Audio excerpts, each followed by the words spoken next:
Muito boa tarde a todos. Muito obrigado pela vossa presença online nesta conferência sobre o Programa Estratégico e dos Fundos Europeus do PSD. Nós estamos num espaço com os oradores com o qual contávamos também ter algum público, mas há algumas semanas atrás, quando planeámos esta conferência, mas infelizmente o agravamento da situação pandémica levou-nos a não ter público e ter apenas, do ponto de vista da presença física, os oradores. Queria agradecer a presença da professora Helena Freitas, que está em Coimbra e, portanto, vai também estar a participar de forma remota, e depois a presença aqui em sala do Dr. Jorge Black e do Dr. Rui Paiva. Antes de iniciar o nosso... Participar de forma remota e depois a presença aqui em sala do Dr. Jorge Black e do Dr. Rui Paiva. Antes de iniciar o nosso... Participar de forma remota e depois a presença aqui em sala do Dr. Jorge Black e do Dr. Rui Paiva. Antes de iniciar o nosso... Participar de forma remota e depois a presença aqui em sala do... Sim, ok, peço desculpa. Aqui uns pequenos problemas técnicos, mas que rapidamente serão resolvidos.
Muito obrigado.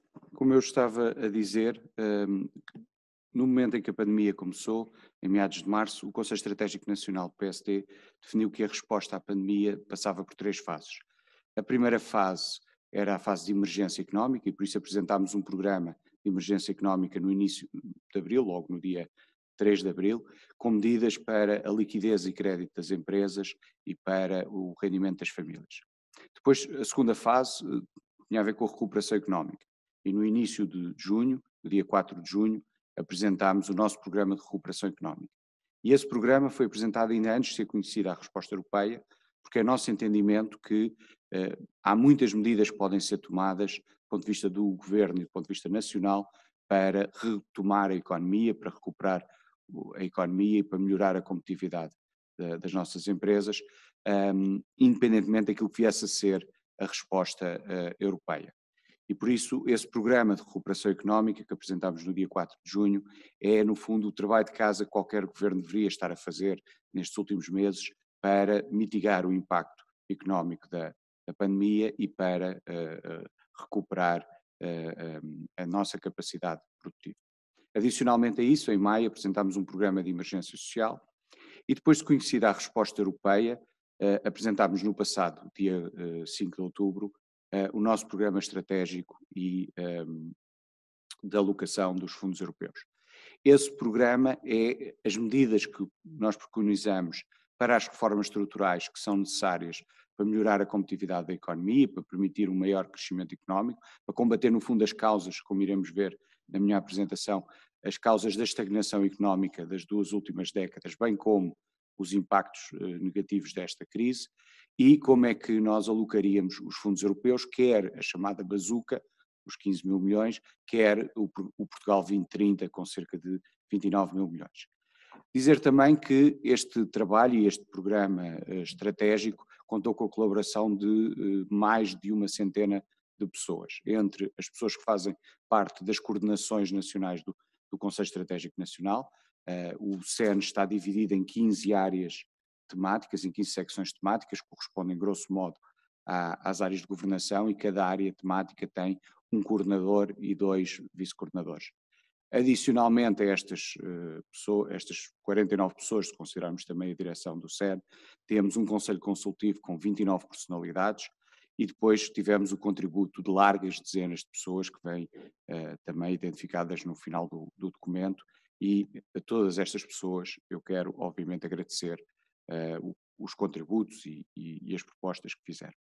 O terceiro aspecto é dizer que o Governo também apresentou em Bruxelas o programa para usar a bazuca, programa de resiliência e recuperação, e até abril terá que haver uma negociação entre o Governo e a Comissão Europeia sobre esse programa. Nós queremos também continuar nos próximos meses a debater com a sociedade civil este nosso programa, e por isso esta conferência insere-se também nesse âmbito, e mais uma vez o meu obrigado à Helena Freitas, ao Rui Paiva e ao Jorge Black.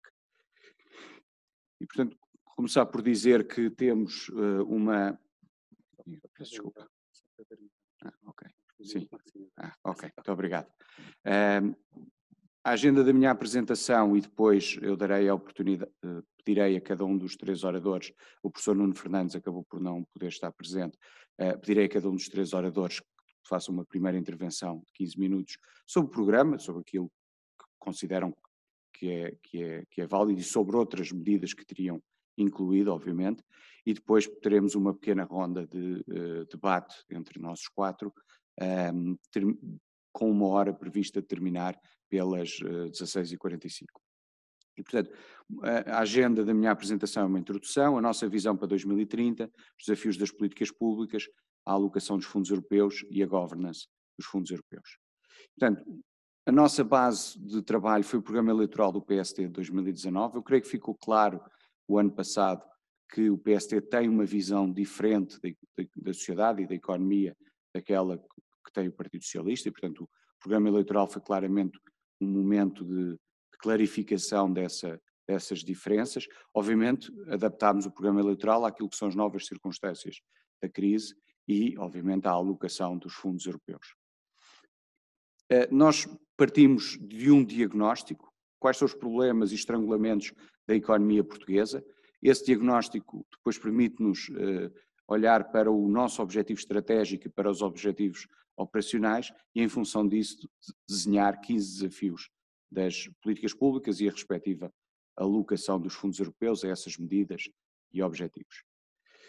Portanto, nós procuramos ter uma visão estratégica e um documento, de certa forma, abrangente, ou seja, não olhamos apenas para a bazuca, olhamos para todo o envelope financeiro que vai estar disponível no país durante esta década, mas também não olhamos apenas para as verbas financeiras, olhamos para as medidas que têm que ser tomadas e para as formas estruturais que têm que ser feitas para melhorar a competitividade da economia portuguesa. Mais uma vez, o dinheiro por si só não vai resolver nenhum problema. O dinheiro vai chegar, não temos dúvidas sobre isso, não sabemos quando é que vai chegar, mas se não houver medidas de política económica, a simples aplicação do dinheiro não vai alterar nada de estrutural, e podemos ter aqui mais uma vez uma oportunidade perdida.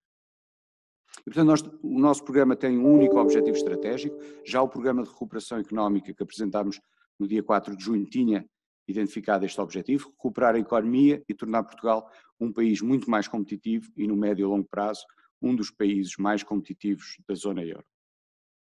Esta estratégia desenvolve-se em 4 pilares: o pilar 1, competitividade de empresas; o 2, desenvolvimento humano; o pilar 3, sustentabilidade; e o 4, serviços públicos. Quais são os estrangulamentos da economia portuguesa perfeitamente identificados em diversos estudos e em diversas análises nos últimos 10 ou 15 anos? Elevados custos de contexto, burocracia, serviços públicos pouco eficientes, Um sistema fiscal complexo, pouco estável, com elevados custos de cumprimento e uma carga fiscal sobre as empresas e sobre as famílias bastante elevada, sobretudo quando comparado com os nossos concorrentes do sul e do leste da Europa. A economia portuguesa está também muito limitada pela sua elevada dívida externa e dívida pública, um sistema de justiça lento e com custos de litigância elevados. Em alguns setores, falta de capital humano e uma ligação entre a investigação e desenvolvimento e a indústria. Em alguns setores, pouca concorrência com elevados custos de entrada, rigidez e dicotomia laboral e um baixo valor de investimento privado e público e um baixo valor de poupanças, bem como fortes fragilidades no setor financeiro. Ao nível das empresas, sabemos que as empresas portuguesas são caracterizadas por baixa dimensão e escala, baixa diversificação, baixa capitalização e um elevado endividamento, baixa rentabilidade e uma baixa produtividade. Sabemos que as exportações cresceram muito na última crise, passaram de 28% do PIB para cerca de 45% do PIB o ano passado, mas com um baixo nível tecnológico e um reduzido investimento das empresas em investigação e desenvolvimento, inovação e uma reduzida especialização em produtos de alta tecnologia. Quando olhamos para a avaliação de Portugal no Global Competitiveness Report 2018 do World Economic Forum, vemos exatamente isso, más avaliações na parte de educação, dívida pública, impostos e taxas, mercado laboral, financiamento das PMEs, banca, etc.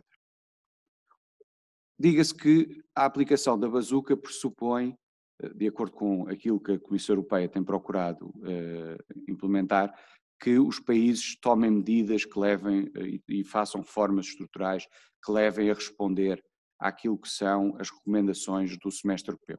E no caso português, o semestre europeu aponta como principais fragilidades as finanças públicas, a segmentação do mercado de trabalho, as desigualdades e proteção social, a questão da investigação e inovação, o setor financeiro, a questão dos empréstimos e a descarbonização da economia e um crescimento mais sustentável.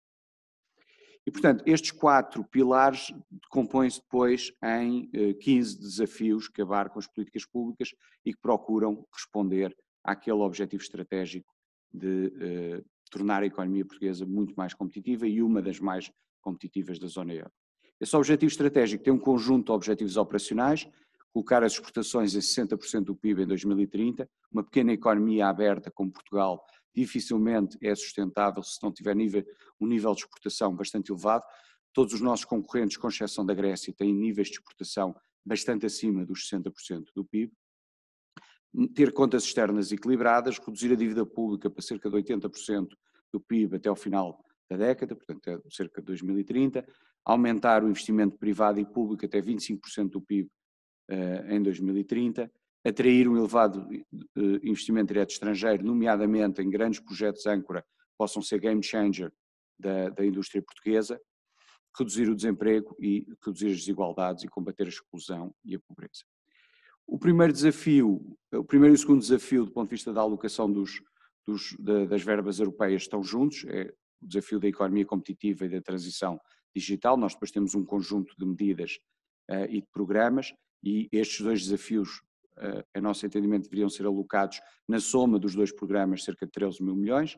Depois o desafio 3 é um sistema fiscal mais competitivo, aí não há verbas europeias, mas há um conjunto de medidas para de facto simplificar o sistema fiscal e para reduzir a carga fiscal das empresas e das famílias.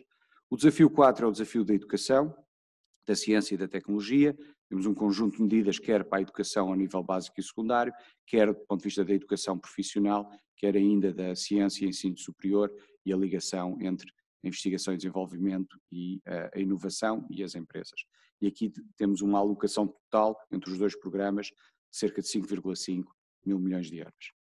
Depois o desafio 5 e 6 são o desafio da sociedade rejuvenescida, a questão demográfica, que é um dos grandes problemas que Portugal enfrenta no médio e longo prazo, e bem como o desafio de um país mais justo.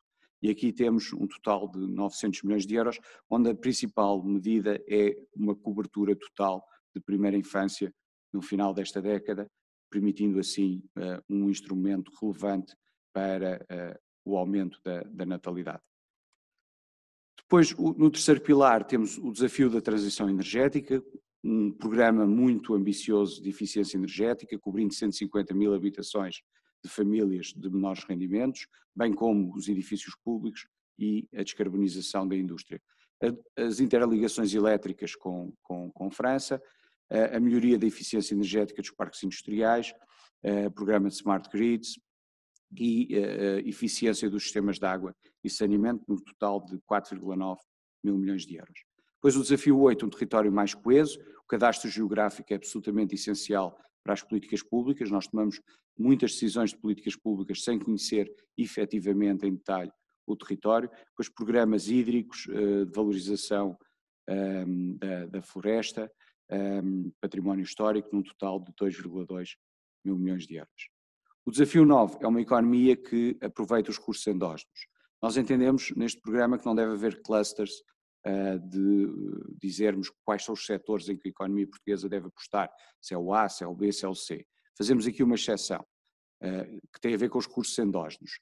O mar, a floresta e a agricultura são 3 setores muito importantes porque resultam de recursos que o país tem e que deve maximizar a sua utilidade e o seu valor.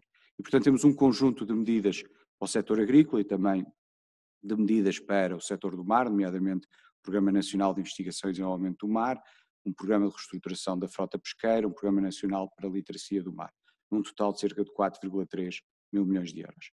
E depois o último desafio do Pilar 3 tem a ver com a mobilidade e as infraestruturas, a aposta na ferrovia, nos transportes urbanos, na mobilidade sustentável, no desenvolvimento dos portos e em programas de Smart Cities, num total de 6,7 mil milhões de euros.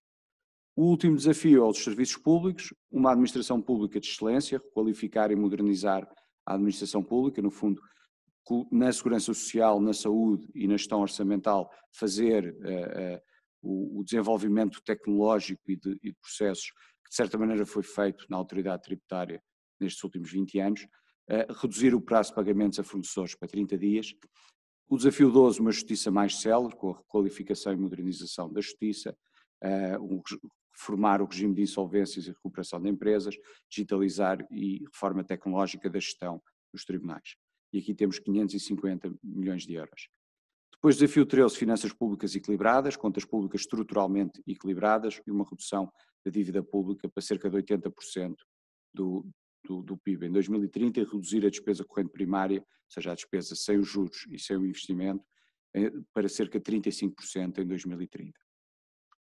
Desafio 14, um Serviço Nacional de Saúde, um Sistema Nacional de Saúde para todos, reforço da capacidade instalada, expansão e melhoramento da rede de cuidados continuados, paliativos, um programa de saúde mental, programa de apoio ambulatório a idosos dependentes e de cuidadores informais e um total de verbas de cerca de 2,8 mil milhões de euros. E por último, um país global com uma aposta na rede diplomática e consular e um reforço da capacidade das Forças Armadas, quer na resposta sanitária, quer em termos de emergência e calamidade. Adicionalmente a estes desafios, o último capítulo do nosso documento, e com isto termino a minha intervenção, tem a ver com a governance dos fundos europeus. O modelo de governance destas verbas, quer a Bazuca, quer o Portugal 2030, tem que estar assente em 3 aspectos fundamentais: condicionalidade aos resultados, escrutínio, transparência e avaliação independente e governação capacitada e imune a pressões políticas.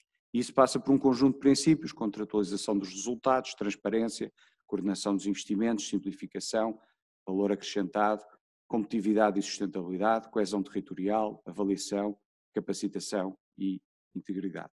Mais uma vez, muito obrigado aos que nos seguem em casa, obrigado aos 3 oradores convidados, e eu passaria, depois desta apresentação, a palavra à professora Helena Freitas para uma primeira intervenção, 15 minutos, seguindo depois o Jorge Black e depois o Rui Paiva, e depois teremos algum tempo para fazer um debate a 4. Muito obrigado.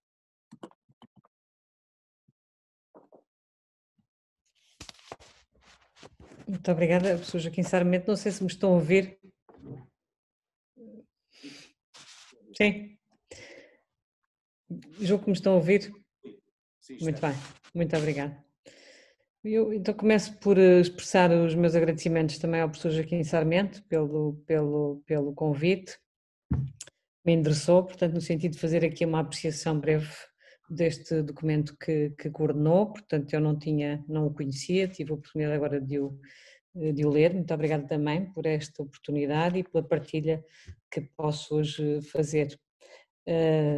Vou fazer aqui uma breve introdução que preparei, muito rápida. Num tempo crítico em que a pandemia reforça o quadro de incerteza e insegurança em que temos vivido, na sequência de crises sucessivas, e antecipando a instabilidade que a própria crise planetária acrescentará, acumulam-se os desafios societais, destacando hoje a transição climática, a transição digital e o emprego. Neste sentido, no momento que também nos coloca perante a nossa própria vulnerabilidade e a fragilidade das nossas organizações, é imperativa uma nova cultura de partilha, de colaboração, de compromisso, numa agenda necessariamente inspirada pelo bem comum. Fica também hoje evidente o papel da ciência e da tecnologia no apoio às soluções que melhor respondem aos problemas, numa sintonia entre a procura da eficiência, mas também da justiça e da inclusão. Destaco ainda o papel da governança, da transparência e da robustez dos serviços públicos, da administração pública, e o papel cúmplice e indispensável dos cidadãos e das comunidades. Estas são as motivações que tenho para o exercício que me foi proposto e que agradeço. Felicito os autores deste processo de planeamento participado, delineado numa lógica interdisciplinar e multissetorial. A complexidade do momento que vivemos e da transformação societal que se reivindica exige uma reflexão participada, diversa e complementar. Não conheço nem me identifico com outra forma de planeamento. Feita esta breve introdução e não tendo a pretensão de desenvolver uma análise crítica exaustiva ao documento, partilho a reflexão que o mesmo me suscitou. Saberão que sou das pessoas que pensam que a transição ecológica é de tal modo imperativa que impõe um novo pensamento económico, afastando-se de um passado desligado da natureza e do reconhecimento dos seus limites, e marcado pela perseguição de um insensato crescimento endógeno autossustentável e ilimitado. A economia tem agora que se ajustar à biosfera, situando-se dentro dos limites planetários e procurando de forma mais inteligente dar resposta às necessidades das sociedades. A conversão ecológica exigirá investimento público, práticas de sobriedade, inteligência coletiva, cooperação e capacidade para orientar os fundos para os melhores usos. Penso que este é o sentido estratégico do documento e da visão que pretende inspirar. Feita esta breve introdução, passaria, de facto, enfim, de uma forma mais, digamos, pontual, a alguns dos aspectos que me suscitaram, enfim, uma reflexão adicional e que gostava de registar. Desde logo, eu não posso deixar de manifestar alguma surpresa por não conseguir, digamos, ver aqui inscrita também digamos, um enquadramento europeu, comunitário, universal até, daquilo que são, digamos, os princípios subjacentes a uma visão estratégica, embora reconheça que neste caso o objetivo concreto é também, digamos, apontar um caminho para a alocação dos fundos, portanto, num processo urgente e necessariamente inscrito também, digamos, numa lógica mais nacional. De todo modo, cada vez mais penso que é no alinhamento, digamos, universal também das políticas que devemos procurar encontrar, digamos, a sintonia e o caminho. Enfim, mas dito isto, como digo, percebo que este documento em concreto seja orientado, como é, para a identificação dos problemas nacionais, enfim, embora essa identificação, como o próprio documento sugere, essa identificação dos problemas nacionais é relativamente conhecida e, portanto, aqui também estão identificados, da fragilidade da economia às necessidades de resposta aos problemas sociais. E eu penso que neste caso, e a grande virtude também deste documento que eu gostava de salientar, é de facto a análise uma análise coletiva, setorial e, portanto, dessa maneira também, digamos, eu penso que é a forma correta de o fazer. Enfim, o documento o professor Joaquim Sarmento já mencionou, portanto, assenta de facto, enfim, numa identificação das fragilidades da economia portuguesa e, portanto, enfim, na forma e na necessidade de responder através de reformas estruturais, portanto, que é de facto um processo que todos ambicionamos, mas que inexplicavelmente tendemos a não conseguir concretizar. As questões estão muitíssimo bem identificadas.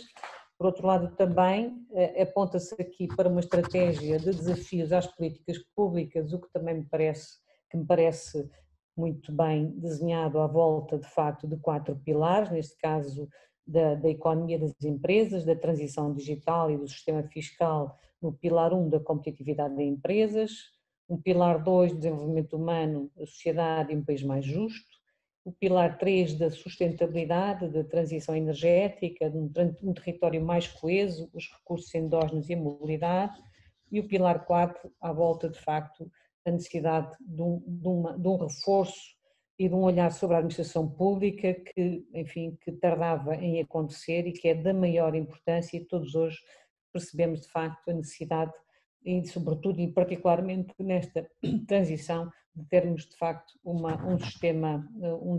conjunto de serviços públicos robustos que possam de facto dar resposta, por um lado, às necessidades da sociedade e, por outro lado, preparar também aquilo que deve ser a nova, enfim, uma democracia preparada de facto para os novos tempos.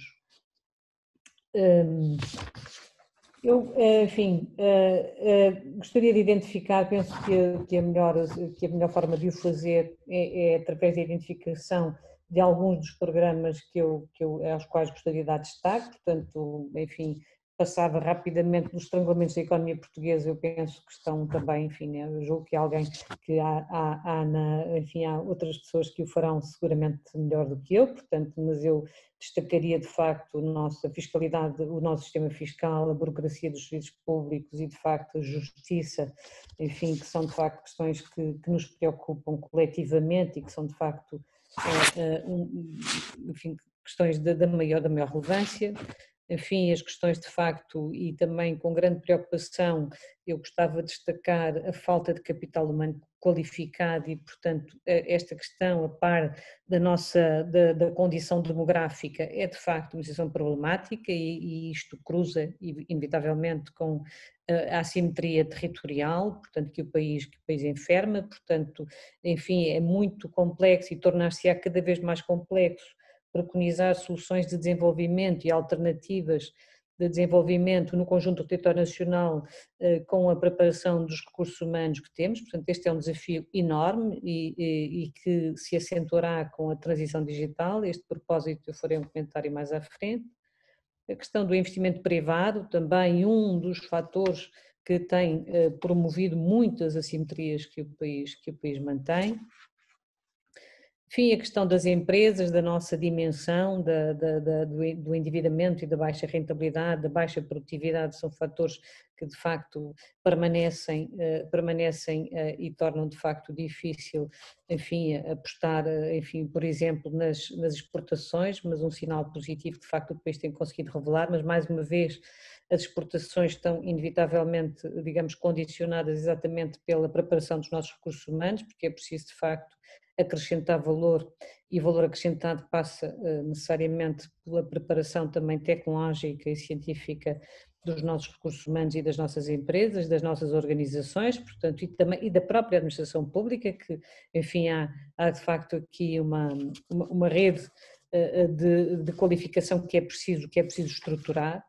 E nesse sentido eu penso que talvez o documento enferme, enfim, talvez fique um pouco aquém, porque de facto esta questão da formação, do training, portanto, da preparação técnica, científica e tecnológica da sociedade e das nossas organizações não passa apenas pelo espaço escolar, portanto há um espaço de facto informal e há um espaço que vai muito para além disso e portanto pensar hoje a educação é em si mesmo também um desafio e portanto, enfim, penso que aqui vale a pena trabalhar um pouco mais no sentido de ir além daquilo que são os programas de formação convencionais e, portanto, e os recursos de formação convencionais, portanto, aqueles que tipicamente surgem.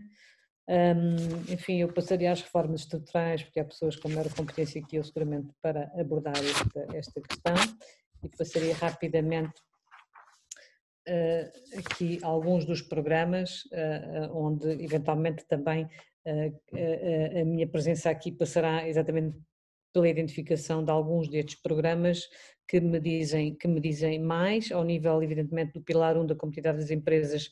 Fiquei muito agradada com o destaque que é dado, de facto, à investigação e desenvolvimento, portanto, à inovação e à necessidade, de facto, de termos estruturas, enfim, centros de conhecimento, de partilha de conhecimento, interfaces tecnológicos mais ativos e especializados e devidamente identificados, portanto, não exatamente numa solução à la carte, mas de facto um programa consistente de identificação de onde devemos colocar os clusters, que é também uma aposta que este documento identifica muito bem. É preciso recuperar eu penso que a ideia dos clusters, enfim, o Programa Nacional de Clusters era uma ideia muito interessante e que ficou, e que por alguma razão, enfim, ficou parado, e este documento vem aqui identificar como um dos caminhos. Eu também o subscrevo, enfim, como o programa de ID de empresas e universidades, e dizer que isto é uma aposta recorrente, portanto há muitos anos que vemos tentando de facto fazer este esforço concertado de atividade entre academias e empresas,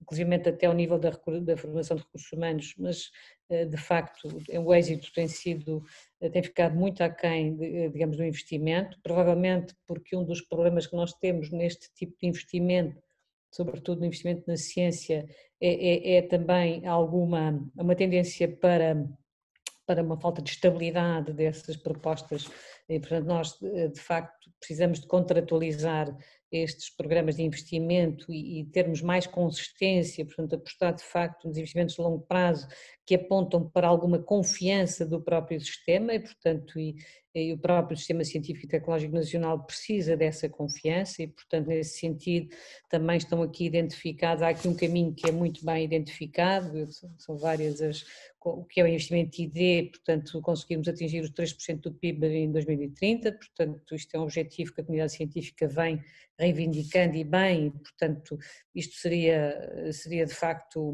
penso que é um objetivo muitíssimo bem identificado, esperemos que sim, de igual modo também uma maior percentagem de doutorados em empresas, portanto conseguirmos passar de 20% para 30% em 2030, é também um objetivo que subscrevo e espero que seja possível atingir. Enfim, o aperfeiçoamento do sistema de investigação, de inovação empresarial, portanto, ao nível de facto da preocupação de reforçar, portanto, a investigação e desenvolvimento, portanto, e a oportunidade de gerar inovação é muito forte neste documento. Há um conjunto de programas que o sustentam, portanto, penso que esta é uma boa aposta. Como digo, recuperar de facto o conceito dos clusters, os clusters industriais, os polos de competitividade, e também apreciei esta intenção de os colocar estrategicamente nos territórios. É preciso de facto promover a coesão territorial, é preciso de facto identificar desta forma inteligente, de facto, o posicionamento de alguns destes clusters, por forma de facto também a ajudarem na regeneração das economias locais e regionais, portanto, mesmo nas situações mais deprimidas do país. Não é fácil, isto são investimentos de longo prazo, porque também não temos depois a massa e a densidade de recursos humanos que precisamos para dar resposta muitas vezes a esta ambição, mas eu penso que não devemos abdicar por essa razão, e portanto é preciso de facto essa aposta, a capacitação do tecido empresarial nacional. Talvez no domínio da formação se justifique, portanto, identificar também na formação a capacitação do tecido empresarial não tem que estar só, digamos, associada à economia, pode muito bem estar associada à formação. Há inúmeras soluções interessantes, como por exemplo os collabs, que também estão identificados e bem, portanto a continuidade na aposta dos collabs, portanto os laboratórios colaborativos são de facto uma solução, digamos, de otimização destas situações em função também da disponibilidade de recursos humanos e de recursos endógenos, portanto isto é de facto enfim, um triângulo sempre versátil e que acaba por ser produtivo nos territórios. Enfim, que são, dizia, como dizia, no pilar 2 do desenvolvimento humano, de facto parece-me demasiadamente centrado na escola, e portanto eu penso que a transição digital é muito mais exigente e a transição digital também tem que estar neste, digamos, no reforço do desenvolvimento humano e portanto até porque temos, não podemos deixar, enfim, aquela eu costumo dizer, se não deixar ninguém para trás, e é verdade, portanto temos que de facto ter as políticas públicas têm que ser exigentes a esse nível, têm de facto ser promotoras de igualdade, promotoras de inclusão e de facto têm que contrariar qualquer outra tendência, e a transição digital é muito violenta, isto é muito exigente e portanto temos que levar para além de facto o esforço de formação, para além do espaço escolar. Enfim, há um conjunto muito amplo, só queria, não posso deixar de dizer algumas coisas, queria mesmo. Enfim, no domínio da transição energética, de facto, há aqui um conjunto de programas de eficiência energética. A transição energética vai ser muito mais célere do que aquilo que conseguimos imaginar, portanto, é impressionante a revolução tecnológica que está a suportar uma transição energética muitíssimo mais capaz do que pensávamos, portanto, é plausível. Por exemplo, é hoje já plausível que alguns países, inclusivamente os Estados Unidos da América, portanto, possam numa década de facto revolucionar a própria, bastará uma liderança efetiva e bastará de facto uma conjugação feliz de oportunidades para que de facto sejamos capazes de fazer uma transição energética muitíssimo mais eficaz e portanto e descarbonizar muito mais rapidamente a economia. Hoje, de facto, com as energias renováveis, com a energia solar, com a energia eólica, com boas soluções de armazenamento energético, nós vamos ser capazes de fazer uma transição muito mais rápida. E nesse sentido, acho que podíamos ter aqui apostas mais concretas e eu sou favorável e no quadro europeu há de facto hoje apostas mais, digamos, que penso que são mais assertivas e também o próprio cluster do hidrogénio, que é realmente, queiramos ou não, ou estaremos ou não, podemos questionar, mas não há dúvida que é digamos, que é um programa europeu que hoje já tem cerca de 20 países aderentes, portanto digamos, inexorável e é parte também de um conjunto de soluções que em Portugal já está envolvido e, portanto, estava à espera de ver aqui. Enfim, relativamente ao território, e o professor Joaquim Sarmento já mencionou a questão do cadastro, é também aquilo que eu espero que este compromisso para o cadastro continue a ser também um compromisso, enfim, para o PSD, como parece ser, e eu fico muito contente, porque de facto este é absolutamente estruturante para o território, conseguirmos de facto ter um cadastro, embora também aqui teria gostado de ver mais, hoje não há qualquer dúvida que o restauro dos ecossistemas naturais tem que ser parte também deste caminho de transição ecológica que o mundo inteiro terá que fazer. Hoje, as duas grandes crises que a humanidade enfrenta e que a pandemia não absolveu são de facto a crise climática e a crise da biodiversidade.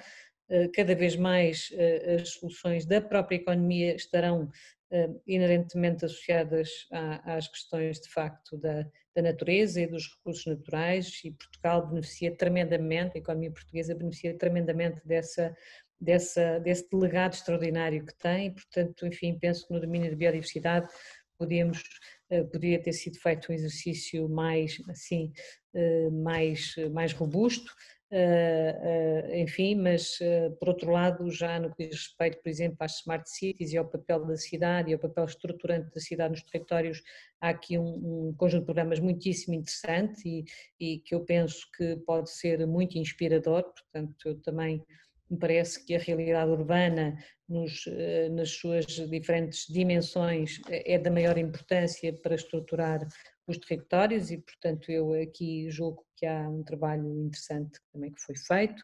há outros programas em termos também da mobilidade, a questão evidentemente da aposta na ferrovia, é muitíssimo interessante que ela continue, portanto é aqui um esforço grande que não podemos deixar de fazer e de dar, digamos, de fazer esta aposta. Fiquei também muito satisfeita com isso, mas como já tomei aqui algum tempo e não quero deixar, enfim, não quero monopolizar e peço imensa desculpa, mas não posso deixar de falar da questão da governance, porque eu fiquei muito satisfeita com este pilar e com a identificação clara deste pilar e colocá-lo aqui como absolutamente central para conseguirmos de facto confiar. Portugal precisa de confiança, portanto os portugueses precisam de confiança e esta de facto a questão dos fundos comunitários sistematicamente acabam por gerar desconfiança por razões diversas que todos conhecemos e portanto termos apontado aqui a governance como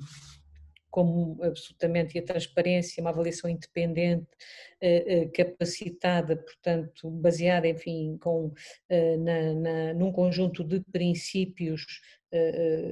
Gostei muitíssimo desta abordagem, diria que, e mais porque de facto hoje a contaminação do bem-fazer tem que chegar a todos os modelos de governance e por meia razão neste, porque aqui o que estamos a propor é de facto um esquema, digamos, é uma solução de boa governança, portanto, do bem público e, portanto, por meia razão eu diria que seria interessante ter aqui também um pilar mais, digamos, de inspiração também internacional, portanto, fazermos aqui uma importância de facto do interface, porque a transição é muito rápida, aquilo que chega, as soluções de facto hoje são no fundo co-criadas, não é, e de corresponsabilidade e portanto talvez valesse a pena encontrar também aqui espaço para uma interface internacional, portanto também na própria forma de encontrar soluções. Portanto, há aqui mais umas, eu não, no fim, gostava de identificar mais 2 ou 3 que gostei particularmente. Na área da aquacultura em águas interiores e costeiras, acho um programa muito interessante e que precisamos, não sei porque não temos apostado nas águas interiores. É muito interessante conjugar esta aposta, este programa, com a própria regeneração dos nossos ecossistemas florestais, dos nossos rios, dos rios internacionais, portanto enfim, há um programa também para a floresta, para a agricultura e para o mar. Claramente o do mar aparece aqui como estando um pouco mais, digamos, trabalhado, mas enfim, também a aposta muito clara no Serviço Nacional de Saúde, penso que é muitíssimo interessante e terminaria com uma ideia que também parece muito feliz, embora um bocadinho fica um pouco periférica no documento, mas que eu gostei muito, muito mesmo, é a ideia de termos um provedor para a coesão territorial e intergeracional. Este compromisso intergeracional parece da maior importância para as políticas públicas, porque na verdade quando estamos a propor novas políticas e sobretudo, como é o caso do país, tipicamente não avaliamos o impacto dessas políticas, seguramente não as avaliamos em termos do impacto, do efeito que terá sobre as futuras gerações. E, portanto, a possibilidade de termos uma entidade que faça esta provedoria, portanto, por um lado, das assimetrias, que são uma realidade inalienável, portanto nós de facto temos um país tremendamente desigual e que, enfim, e a transição que vivemos pode ainda acentuar mais esta desigualdade, portanto de facto a possibilidade de termos uma estrutura, uma entidade que de facto faz esta monitorização das políticas da governance na perspectiva de facto da coesão e também das implicações para as futuras gerações, parece-me uma ideia muitíssimo interessante que eu gostaria de cumprimentar quem a teve e espero realmente que ela venha a ser implementada, porque isso só quer dizer que estamos melhor preparados de facto para gerir as políticas públicas e para construir um futuro melhor. E, portanto, de uma forma geral, tinha aqui muito mais notas, mas julgo que já fui um pouco, já me alonguei um pouco, mas terminava, portanto, digamos, com esta análise muito geral do documento e agradecendo uma vez mais a oportunidade também para o conhecer. Muito obrigado. Passava então a palavra ao Jorge Black. Obrigado, Jorge. Muito boa tarde. Muito obrigado pelo convite ao Joaquim Miranda Sarmento e muito obrigado para quem nos está a escutar online e também o prazer de estar com os restantes colegas de painel. Ora bom, eu não sei se a ideia do Joaquim, quando me convidou, era que eu falasse apenas da justiça, por este defeito profissional que eu tenho de ser advogado. E um advogado com algumas curiosidades sobre o que é a justiça. Mas eu antes disso queria fazer aqui algumas notas sobre o que creio ser este documento e o que ele pode significar. Eu creio que neste documento, embora ele tenha muito de política, mas falta-lhe política. E nesse sentido, enfim, o PSD não é um gabinete de estudos, o PSD é um partido que quer e tem a ambição de chegar ao poder, não pelo mero poder, mas porque crê que as ideias que tem e aquilo que defende e das provas que já deu nesse capítulo são aquilo que Portugal precisa e, portanto, o PSD acha que tem, enfim, como é legítima qualquer partido, acha que a sua receita é a melhor receita para curar Portugal da doença. E nesse capítulo eu começaria por agradecer muito à ideia da geringonça e ao balde de água fria que todos levámos em 2015, porque efetivamente a geringonça permitiu, e este seu abraço do PS à extrema-esquerda totalitária, permitiu indiscutivelmente separar as águas de uma forma muito clara entre o PS e o PSD. E eu acho que este programa é o reflexo disso. O PS cada vez mais, por opção e também por necessidade, é o país do Estado, é o partido do Estado. Em contraponto a um PSD que eu diria que é o partido das pessoas, é o partido das empresas. E este programa indica esse caminho. A meu ver, poderia indicá-lo de uma forma mais clara. Para quem não tem formação financeira, este programa é um pouco menos amigável, digamos assim, mas isso, obviamente, que a finalidade do programa é uma finalidade, acima de tudo, económica ou financeira, mas como muito bem diz o Joaquim, tenho ideia que num artigo que escreveu, isto é um programa que não é apenas um plano de alocação de fundos. Isto é um programa, de facto, de governação económica. E é naquilo que defende para a governação económica que ressaltam as diferenças. E, portanto, nós temos que agradecer ao PS que este seu abraço à extrema-esquerda nos permite, efetivamente, marcar a diferença. E é evidente, enfim, eu não sou daqueles que acho que sou dono da verdade, felizmente, e também, por isso, também não acho que o PSD seja o dono da verdade. Eu acredito que o PSD tem razão, eu acredito que o PSD é o partido mais reformista e a única chance que Portugal tem de reforma, porque não acredito de modo nenhum que o PS consiga de modo algum fazer qualquer tipo de reforma, e quanto mais à esquerda e se abraçar à extrema-esquerda, obviamente menos o país é reformável. Porventura é isso que o PS quer, por forma de poder angariar e a sua clientela muito específica, que hoje em dia já deve andar por volta de metade do eleitorado, levando em conta o número de funcionários públicos, o número de pensionistas e de pessoas da Caixa Geral de Pensões, e portanto isto estamos num crescente de funcionalização do eleitorado, o que torna o partido mais e mais irreformável, o país mais e mais irreformável. De qualquer forma, eu creio que essa é a grande chance que o PSD tem de dar uma pedrada no saco e efetivamente marcar a diferença, no sentido de que defender que só há desenvolvimento económico, indiscutivelmente, com a iniciativa privada. A iniciativa privada são, portanto, as empresas, são, portanto, a atividade livre e empreendedora de cada um de nós. Nesse sentido, a grande nossa diferença traduz também no seguinte: enquanto o PS, sobretudo, o que sabe fazer é distribuir dívida, e mais dívida, e mais dívida, e distribuir subsídios a torto e a direito, e distribuir fundos e mais fundos, o PSD tem que dar e tem que marcar o sinal de que nós só podemos distribuir aquilo que criamos. E nós só aquilo que criamos é riqueza.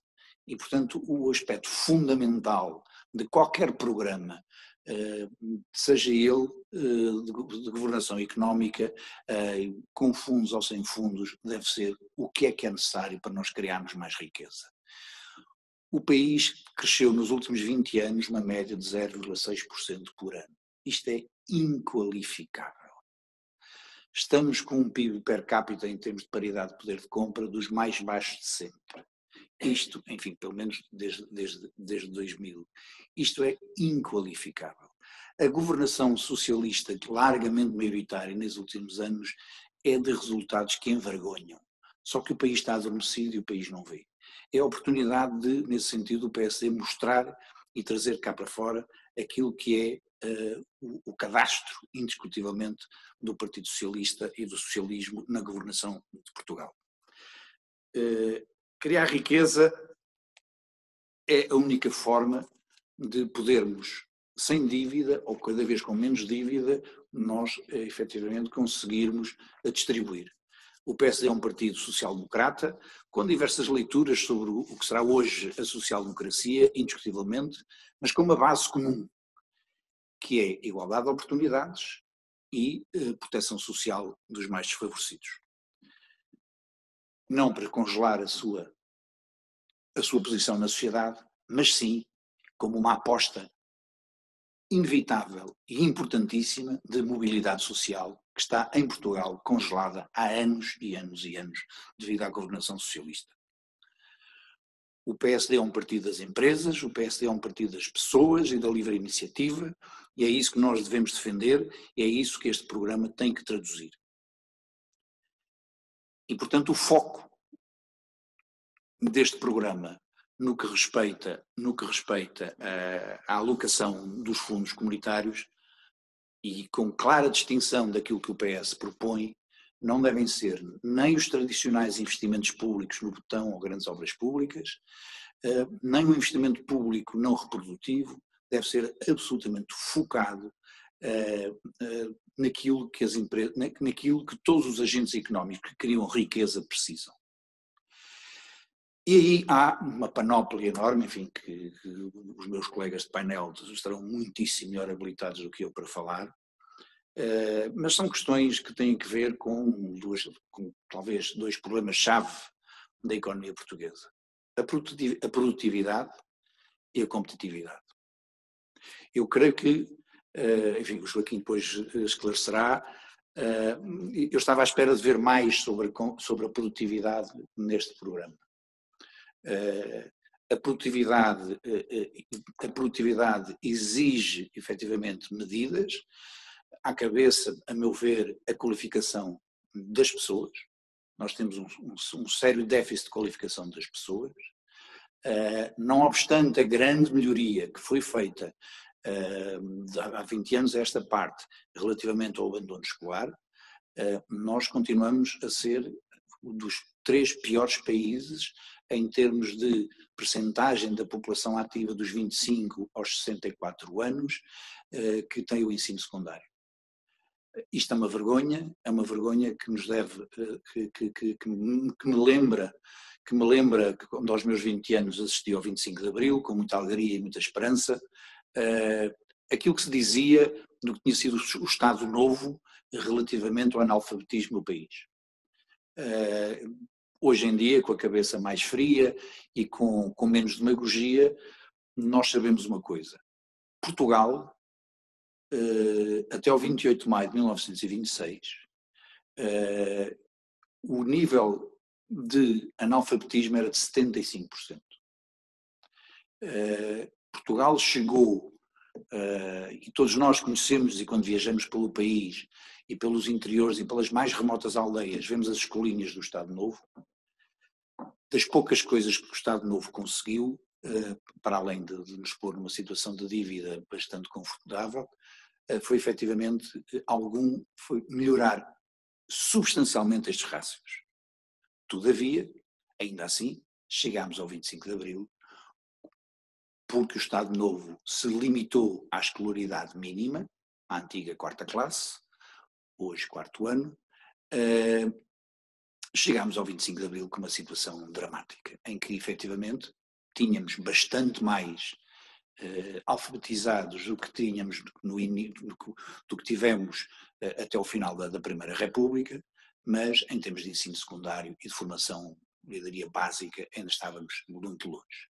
Pois, infelizmente, 40 e muitos anos passados, já quase tantos como os do Estado Novo, nós continuamos com índices, não de analfabetismo, mas com níveis de formação secundária e mesmo de ensino superior ainda na cauda da Europa.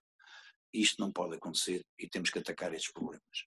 Porque sem isso, sem uma classe de trabalhadores com as qualificações necessárias, e já agora também com o nível de uma classe de gestores com as qualificações necessárias, Portugal também evoluiu aí bastante. Hoje em dia temos excelentes escolas, bom, e o Joaquim que está aqui está numa dessas, excelentes escolas de gestão, mas nós ainda estamos muito atrasados no que respeita à formação de gestores e à qualificação dos gestores. Depois temos outro problema para a produtividade. O nível de estoque de capital por trabalhador é muitíssimo inferior à média europeia.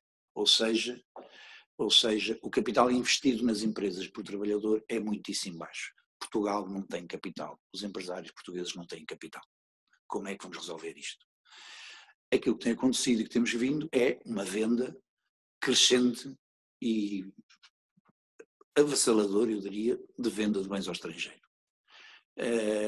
Não que eu veja nisso um mal, eu não sou daqueles fanáticos dos centros de decisão nacional, pelo contrário, quando foi essa moda eu lutei bastante contra isso, porque não sei se sou mágico, mas eu já antecipava claramente de que por trás disso havia algo muito perverso, mas muito perverso mesmo, que era a proteção dos mesmos, a proteção dos DDTs deste mundo e a proteção e a proteção de outros interesses.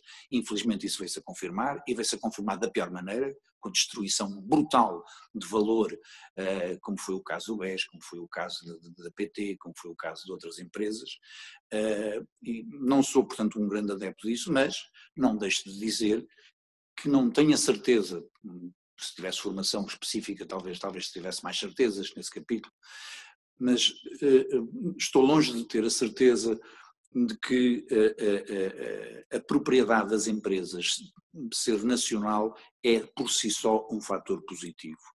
Eu acredito que aquilo que temos que fazer é, num mercado aberto e num mercado global, como eu sou altamente adepto disso, e sou adepto disso porque acho que o mundo, porque me sinto um social-democrata / social-liberal, confesso, sinto que aquilo que eu também desejo para o meu país, ou seja, que é mobilidade social, tirar as pessoas que estão no nível baixo da escala em termos de poder de compra, em termos de ensino, de conhecimentos, etc., puxá-los cada vez mais cá para cima, também tenho noção que isso deve ser feito ao nível do mundo.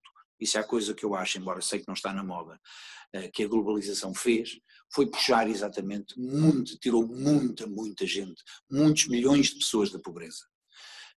E isso é a coisa mais importante. É evidente que eu sei que também fez muitos milionários, ainda bem. E só espero que faça mais, porque eu pago, não sou milionário, eu vivo do meu trabalho, e eu pago e pagaria impostos para efetivamente, se fazer mais milionários em Portugal, quisesse dizer que eu tirava mais gente da pobreza. E isso eu acho que tem que ser um objetivo. O PSD tem que deixar de ter vergonha de falar na riqueza. O PSD tem que deixar de ter vergonha de falar nos ricos.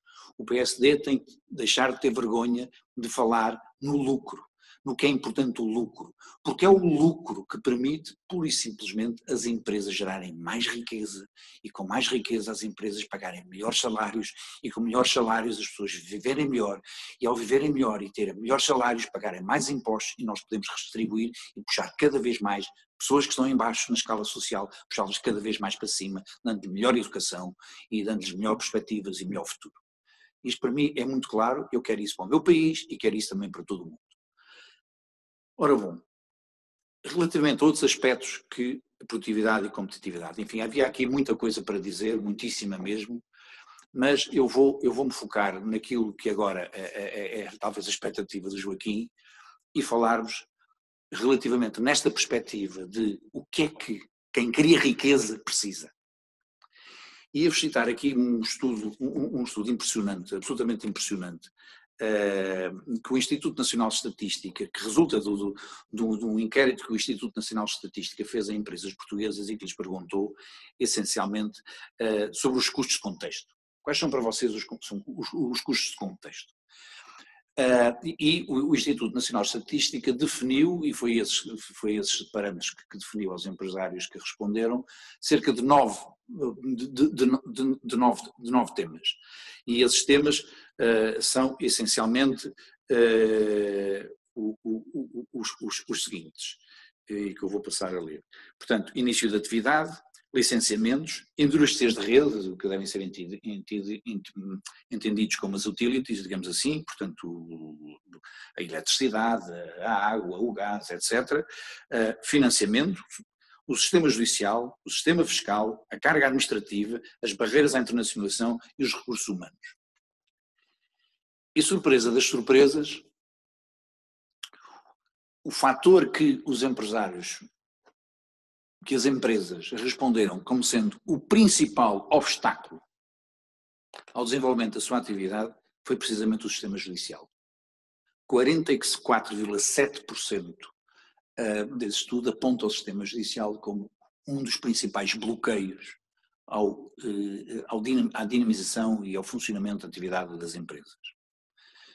Ora bom, eu costumo dizer, já disse isto em vários fóruns em que insistem em me convidar, e eu não sei bem porquê, mas pronto, e eu digo sempre as mesmas coisas praticamente, porque nesse aspecto isto vai sendo fácil, porque como o país não faz nada, eu vou tendo sempre os mesmos argumentos. O sistema judicial está praticamente, à exceção, obviamente, do Conselho Superior de Magistratura e de algumas superestruturas dessas, mas está essencialmente igual ao que estava no 25 de Abril. O 25 de Abril não chegou ao sistema judicial, ponto. Temos um sistema judicial de raiz napoleónica, isto quer dizer o quê? Quer dizer que o cidadão é um malandro até prova em contrário, por um lado. Segundo aspecto, o juiz também não é de confiar e, portanto, vai vestir uma camisa de forças ao juiz, para o juiz apenas poder decidir naquilo que está estritamente previsto na lei, portanto não se dá capacidade alguma de discricionariedade ao juiz, em oposição aos sistemas anglo-saxónicos, onde o juiz está bem acima desse colete de forças, e por outro lado, dois sentidos contraditórios. Por um lado, um aparente excesso garantístico, em termos de defesa dos direitos, liberdades e garantias de cada cidadão, e que chega a raiar, por vezes, o absurdo, diga-se de passagem, e que entorpece, é uma das razões que entorpece o sistema de justiça, mas, simultaneamente, um sistema judicial que não funciona e que gera um sentimento de impunidade que todos conhecemos. Ora bom, a questão do sistema judicial é, antes de cima, uma questão cultural. E é uma questão cultural de todos os agentes que participam neste sistema. E eu diria, à cabeça, e para não deixar dúvidas, os advogados. Portugal tem mais advogados por 100 mil habitantes de qualquer outro país da Europa. Ok? E eu acho, enfim, todos conhecemos as histórias das estatísticas, até os pobres dos advogados, que fogem dos números para direito, e a velha história dos 2 frangos, não é? Eu como 2 frangos, aqui o meu colega não come nenhum, mas estatisticamente ele come um e eu como outro. Bom, tudo bem, mas não sacralizando as estatísticas, mas também não as desacralizando ao ponto de as ridicularizar, eu acho que as estatísticas têm um significado. E não é por acaso que os 3 piores países da Europa, em termos de eficiência do sistema de justiça, são precisamente aqueles que têm, de longe, o maior número de advogados por 100 mil habitantes. Eu acho que isto tem a ver com isso. Portanto, os advogados também são um agente do entorpecimento, muito embora eu diria que os advogados, porventura, muitos deles não se aperceberão, mas são dos principais prejudicados precisamente por essa situação. Isto é como um restaurante, quanto mais rodar a mesa, não é? Quanto mais aproveitar os seus custos fixos, mais ganha. O advogado também, quanto mais rodar os processos e quanto mais rodar os clientes, mais ganha. Se tiver anos e anos e anos parado no mesmo processo, ao contrário do que as pessoas julgam, ele não ganha com isso, ele perde. Pronto. Porque efetivamente, se essa justiça fosse eficaz e não aceitasse determinadas delongas e não aceitasse e fosse mais eficaz, seria melhor. Para mim, a primeira, digo só, e dou-vos só este exemplo. Porventura, vocês já se terão esquecido do último ministro da Defesa que fosse um militar. Eu não consigo dizer, já não lembro. Possivelmente também vocês lembrar-se-ão de muitos, e aliás temos hoje um exemplo, se não estou em erros, creio que é licenciado em Direito, embora julgue uma graduação ou qualquer coisa em gestão hospitalar, mas ministros da saúde, médicos, às vezes temos, outras vezes não temos, já tivemos de tudo. Pois eu posso dizer que desde o 25 de Abril, ministros da Justiça não tivemos um fora do sistema judicial. Um único. Tivemos muitos advogados, creio que a maioria, tivemos procuradores, alguns, e agora temos de novo uma procuradora, juízes, tivemos poucos, mas nenhum fora do sistema judicial. Isto também é uma causa do entorpecimento do sistema. Porque se há coisa que a justiça precisa em Portugal, e já dizia uma pessoa com quem eu aprendi muito, aliás, duas pessoas com quem eu aprendi muito, uma que era o Dr. José Manuel Galvão Teles, e que graças a Deus está vivo e bem vivinho, e outro que infelizmente já cá não está, que era o João Moraes Leitão, e o João Moraes Leitão, que era um misto de advogado e de gestor, e ele dizia muito, o que faz falta na justiça é gestão. Eu podia-vos dar aqui, enfim, mas não tenho tempo, podia-vos dar aqui N exemplos do que é a ausência total e absoluta da gestão na justiça. Mas vou tentar sintetizar para vocês verem apenas e ganharem essa sensibilidade. Vamos a supor que eu sou juiz num tribunal de primeira instância e que por carolice, porque não há juízes especializados, há tribunais especializados, mas há essa coisa fantástica de que não há juízes especializados. E, portanto, não obstante, por exemplo, temos em Portugal tribunais de trabalho, temos em Portugal tribunais de família, temos em Portugal tribunais de comércio. Vocês podem se deparar, cada um de nós pode se deparar com um juiz que não percebe nada de leis comerciais, com um juiz que não percebe nada de leis laborais e com um juiz que não percebe nada de leis de sucessões ao direito da família. Isto é assim. E porquê? Porque ele vai learning on the job. Ele não tem formação. E, portanto, ao fim de 4 ou 5 anos, ele já ganhou um pedigree e, enfim, tornou-se mais ou menos um especialista. O que é que acontece ao fim de 4 ou 5 anos? Possivelmente pegam nele e mandam-lhe para a espada à cinta para um tribunal criminal. Isto é assim que funciona a justiça. Outro aspecto também caricato é, vocês imaginem que eu estava nessa situação de juiz e que por carolice adoro questões de rendimento e questões de despejo e entretanto tenho outro juiz, meu colega no mesmo tribunal, que também por questões de carolice o que ele adora são execuções judiciais, ou insolvências, ou seja, ou insolvências estará no Tribunal de Comércio, não interessa agora. Mas, efetivamente, pode acontecer que de repente pelo sorteio me calhem apenas execuções judiciais ou uma centena de execuções judiciais. É o meu colega que adora execuções, não lhe calha nenhuma, mas calham-lhe entretanto aquilo que eu adoro, despejos. Bom, pois no tribunal ninguém pode fazer a gestão efetivamente daquilo que eu faço, por exemplo, no meu escritório, que é escolher as pessoas apropriadas para a tarefa apropriada. Isto no tribunal não se faz. E haveria muitos outros exemplos. E tudo isto entorpece. Portanto, o que nós precisamos em Portugal é sobretudo de gestão. E já agora aproveito para vos dizer o seguinte, obviamente que nós falando com os principais agentes judiciais, e nomeadamente se falarmos com magistrados do Ministério Público ou magistrados judiciais, com os juízes, é comum, e lermos nos jornais, é preciso mais meios, mais meios materiais, é preciso mais meios humanos, não há meios, não há meios, não há meios. Bom, e deixem-me só dar aqui um bocadinho alguns números neste capítulo. Há uma instituição que funciona junto do Conselho da Europa, e que é o CEPES, a Comissão Europeia para a Eficiência da Justiça, e que faz relatórios todos os anos. Enfim, com algum atraso, o último relatório que existe, infelizmente, é com dados de 2016. Mas é o último relatório, portanto, compara todos os países do Conselho da Europa, e portanto não confundir com a Comissão Europeia, obviamente. Eu só para vos dizer uma coisa, quer dizer, o orçamento português afeta o sistema de justiça 56,57 euros por cada 100 mil habitantes. Isto quando a mediana europeia relativa aos 47 países membros do Conselho da Europa é de 53,57, ou seja, nós gastamos mais dinheiro por 100 mil habitantes do que gasta a média europeia. Mas isto não se fica por aqui. E não se fica por aqui porque, do mesmo relatório, Portugal tem, por cada 100 mil habitantes, mais juízes, 19,3, mais magistrados do Ministério Público, 14,5, e, sobretudo, numa assustadora percentagem, como há pouco indiquei, mais advogados, 295,6, do que a mediana europeia, que compara da seguinte forma: 19,3 contra 17,8 em termos dos juízes, 14,5 contra 11 do Ministério Público, na mediana europeia, e 119 contra esse impressionante número que é praticamente 300 de advogados. Por outro lado, uma coisa também interessante, que nós todos assistimos à enorme discussão e uma reforma muito séria que o PSD tentou, e tímida, uma reforma tímida, nos tempos da Troika, que o PSD tentou fazer relativamente aos tribunais e à gestão dos tribunais, num país que tem hoje em dia um nível de acessibilidade muitíssimo bom, como todos sabemos.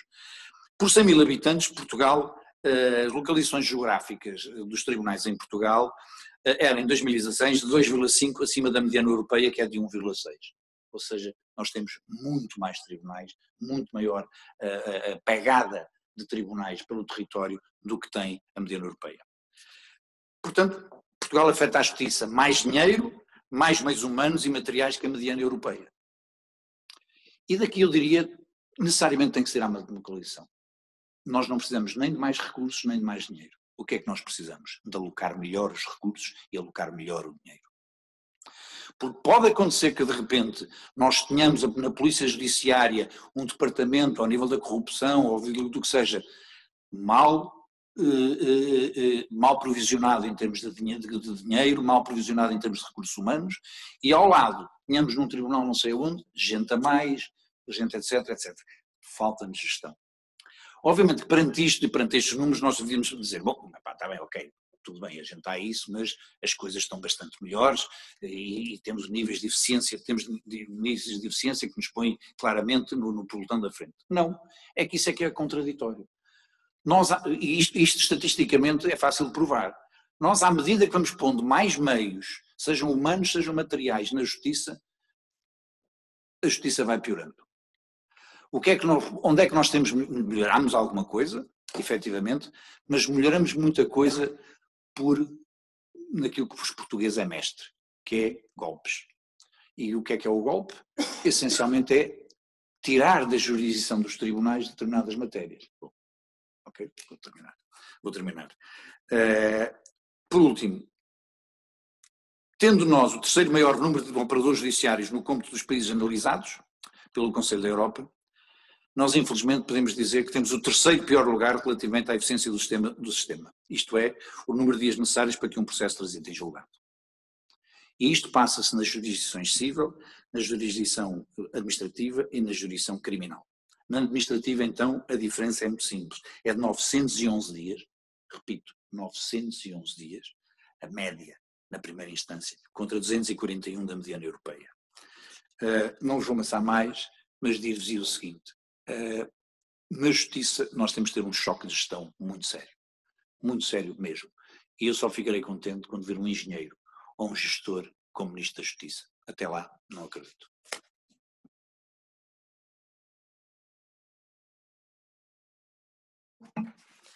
Bem, antes de mais, muito obrigado pelo convite.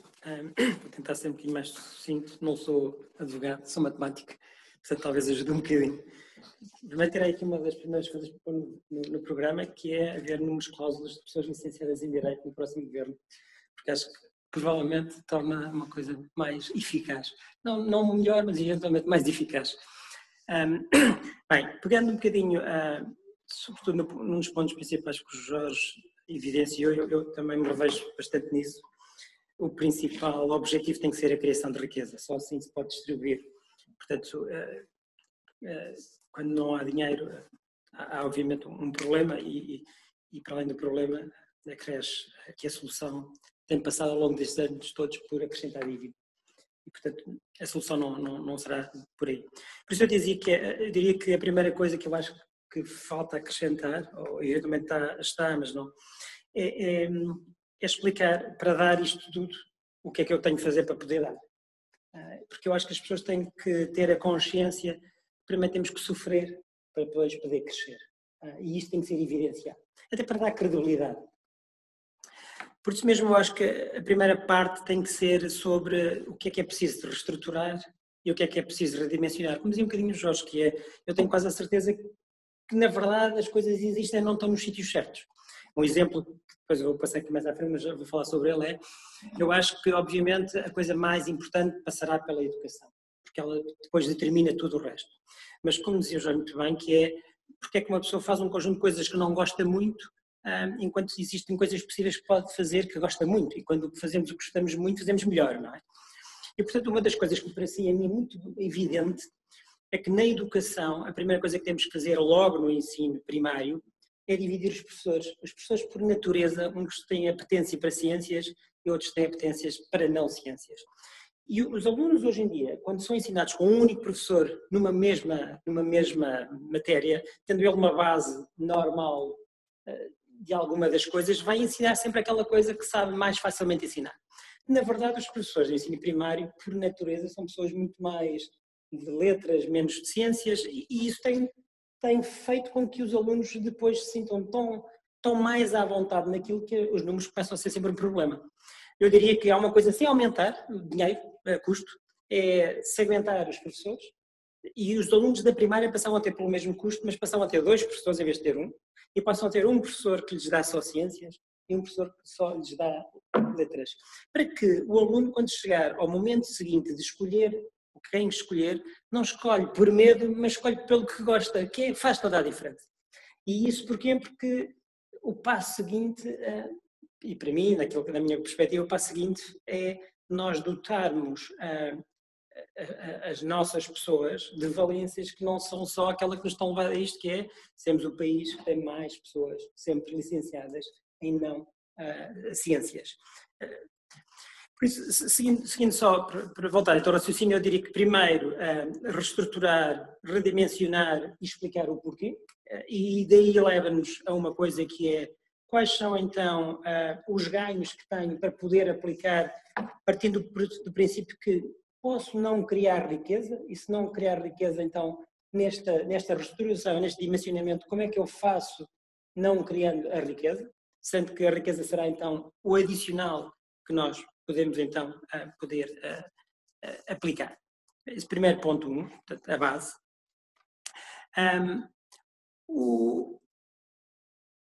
Bem, e existe aqui um ponto 0 que eu esqueci-me de falar dele, e o ponto 0 é um bocadinho esta coisa que toda a gente está a falar sobre esta crise, não é? As crises são as melhores coisas no mundo porque criam disrupções e as disrupções criam oportunidades. Na verdade, obviamente, ela é má no sentido que é um problema de saúde, mas não podendo fugir dela, ela existe, portanto ela é uma disrupção. Daí para dizer que esta disrupção é sem dúvida algo que nós temos que então aproveitar, olhar para ela no prisma positivo, para poder então construir em cima dela. Portanto, dito isso então, esse seria o ponto 0, o ponto 1 seria reestruturar e dimensionar. O ponto seguinte então tem a ver com pessoas, educação, tecnologia, ciência. E nas pessoas, então, eu diria que acho que o investimento, então, tem que passar claramente por educação. Esse tem que ser o investimento para a criação posterior de riqueza. Acho eu que hoje em dia, no comboio que existe, pelas condicionantes que temos, o país que temos não tem a riqueza natural que nos permita ter outro caminho que não o caminho do intelecto. Acho que temos que então ter claramente apostar nas pessoas e, portanto, na educação. Na educação eu faria logo à partida esta separação para levar mais pessoas à ciência, porque acho que é fundamental. Outra coisa que acho que é fundamental é que o inglês tem que passar a ser nativo na educação das crianças desde pequenos, porque a nossa solução só passa por globalidade e nós não nos interessa português, infelizmente, para a globalidade. Portanto, acho que temos que ser todos nativos em inglês, perdão. E depois a aposta ser muito mais focada na tecnologia e na ciência. Porquê que eu digo isto na tecnologia e na ciência? Porque a indústria, tipo a revolução industrial do passado, a nova revolução industrial é a tecnologia e a ciência, portanto é a coisa que nós podemos fazer. Dito mais, tem uma vantagem competitiva muito grande, que é o custo da entrada não é elevado e, portanto, nós podemos entrar por aí. Para isso é preciso uma coisa muito importante, são pessoas. E, na verdade, nós não temos muitas pessoas. Portugal não é um país que não tem muitas pessoas, tem cada vez mais uma redução de pessoas e, por isso, nós temos que dotar Portugal de um conjunto de valências necessárias. Uma coisa que eu e o Joaquim já tínhamos falado sobre um exemplo muito grande que existe nisto, que são os Estados Unidos. Os Estados Unidos, diria que a melhor invenção que os Estados Unidos tiveram foi uma coisa chamada Green Card. Foi o Green Card. O Green Card foi a importação de talento para dentro daquele país para que o talento criasse novas formas de crescimento. Acho que nós devíamos verdadeiramente pensar nisto. Acho que nós devíamos apontar, para além disso, esse Green Card para trazer talento, sobretudo, e depois o talento, as pessoas querem se desenvolver nos sítios onde melhoram a sua vida. Nós temos sempre aquela coisa mais positiva e mais bonita de vamos trazer para cá pessoas de sítios mais evoluídos, mas essas pessoas de sítios mais evoluídos, quando vêm para cá, não sentem que isto lhes melhora a vida. Tem que ser pessoas que verdadeiramente têm que olhar para isto para melhorar a vida deles. Portanto, vejo isto na captação de intelecto de países subdesenvolvidos para trazer pessoas aqui que queiram desenvolver e tendo essas pessoas e olharmos para as valências que queremos e se são científico-tecnológicas, estas pessoas criam uma comunidade que floresce um conjunto de ideias e esse conjunto de ideias traz como consequência investimento e investidores, porque os investidores investem nas ideias. E portanto, acho que esta relação era super importante que assim acontecesse. Depois, outra coisa importante nos investimentos, e agora com a tal famosa bazuca, acho que é importante, e o Jorge também referiu isso, que este investimento tem que ser um investimento na criação de valor, na criação de riqueza, portanto tem que ser reprodutivo. Eu acho que uma das coisas, por exemplo, simples e básicas, que é enquanto o Estado olha para isto, tem que olhar para isto como quais são os projetos que eu faço com a sociedade, com as empresas, que possam ser replicados no mundo, em que o próprio Estado, com isso, no limite até posso ganhar dinheiro através dos royalties que daí advenham. É um conjunto de iniciativas do Estado de investimento de capital nas startups, mas que têm que ser associadas a alguma coisa prática. E posso dizer agora, no mundo das startups, a coisa mais importante de uma startup é ter um projeto, um cliente e começar a fazer dinheiro. Se o Estado olhar para isto como os seus próprios projetos são investidos nestas empresas e permite que as empresas logo à partida tenham um cliente, tenham receita e tenham o projeto vivo, poder então levar isto ao crescimento e levar isto à escala internacional. Aliás, eu tive uma discussão com esta há muito pouco tempo na Alemanha, com um senhor que provavelmente poderá ser um futuro candidato a chanceler na Alemanha, exatamente o mesmo conceito, porque eles também iam abrir uma universidade, o típico, não é? Abrir uma universidade, iam criar um veículo de investimento, e eu dizia-lhe, mas porquê é que isso é diferente dos outros países? Todos têm uma universidade nova, têm um fundo de investimento, mas porquê é que vocês podem trazer? E ele, aquelas coisas, os clichês, eu disse, porquê que vocês não investem a resolver os problemas do Estado alemão, nas soluções que precisam, mas que sejam elas todas globalizáveis. Ele nunca tinha pensado sobre o tema e eles têm dimensão para isso. Portanto, a ideia é a automatização dos processos de justiça, estas coisas todas que nós falamos na digitalização dos organismos, mas sempre numa lógica reprodutiva dessa mesma. Portanto, que isso seja um fator de criar empresas, crescimento e tudo. Portanto, sempre uma lógica... Parece uma via verde. Exatamente. E, portanto, acho que isso era fundamental, canalizar isso tudo para resolução de um problema e que a resolução desse problema criasse a empresa e que essa empresa fosse uma empresa que permitisse crescer fora de Portugal. Se a isso adicionarmos então com os Green Visas trazer as competências, temos muito mais valências, muito mais pessoas para poder fazer tudo isso mesmo. Outro ponto importante que o Joaquim frisou e que eu revejo totalmente é, este dinheiro vem todo, claramente, mas claramente o dinheiro tem que ser controlado, tem que ser transparente completamente a aplicação desse mesmo dinheiro e sobretudo tem que ser medido. Porque nesta lógica de criação de riqueza não é investir para resolver uma coisa em que o dinheiro não acrescenta, porque o acrescentar deste dinheiro é o que permite depois pagar as novas faturas de segurança social, essas coisas todas, porque nesta lógica que a população diminui, não existe uma resolução possível para isto, não é? Portanto, nós temos... Força, acho que é ótimo assim. Pior é que, inclusivamente, aquilo que se está a adivinhar, o chamado plano de resiliência, é uma série de investimentos que vão gerar um volume de custos de manutenção brutais. Claro. E esses custos vão se perpetuar. Claro. E depois o dinheiro inicial para fazer aquela obra desapareceu. Claro. Mas a obra está aí. Claro. Por isso mesmo, o hospital, o que for, está aí. Claro, por isso mesmo este organismo, esta coisa, não sei como se chama, de controle da aplicação e medida da aplicação e do proveito desse dinheiro, acho que é fundamental, porque na verdade nós devíamos olhar para este dinheiro todo, ao ser aplicado, tem que gerar dinheiro suficiente para pagar os custos de estrutura contínuos e o adicional desse dinheiro tem que fomentar o pagamento das prestações sociais adicionais e ainda, provavelmente porque este é o melhor dos empréstimos, se nós pensarmos muito bem nisto, e ainda pagar o serviço da dívida que nós temos da dívida passada. Portanto, este é o melhor empréstimo, ao uma vez aplicado, se nós olharmos para ele numa perspectiva de criação de valor. Pronto, era basicamente isto. Acho que é mais importante nós debatermos um bocadinho. Desculpa, só um ponto que tem a ver com a produtividade.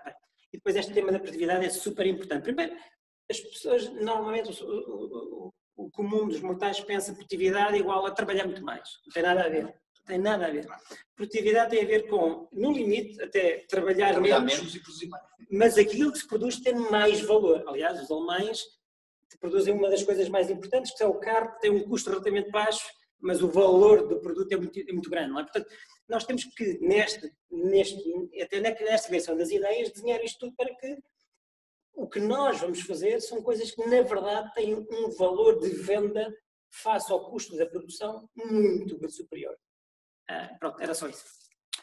Muito bem, muito obrigado. Eu se calhar lançava agora algumas questões e a primeira pedindo uma resposta em 2, 3 minutos. O que é que na vossa opinião claramente falta neste documento? Ou seja, o que é que vocês acharam que era a parte mais fraca que nós podemos melhorar e continuar a desenvolver? E depois, olhando para o documento, quais seriam as vossas 3 principais prioridades e a razão dessas prioridades? Eu passaria a palavra novamente à professora Helena Freitas.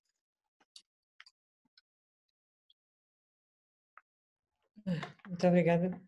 Pois eu já tentei mais ou menos identificar algumas das preocupações, enfim, de alguns elementos que eu penso que poderiam estar mais valorizados.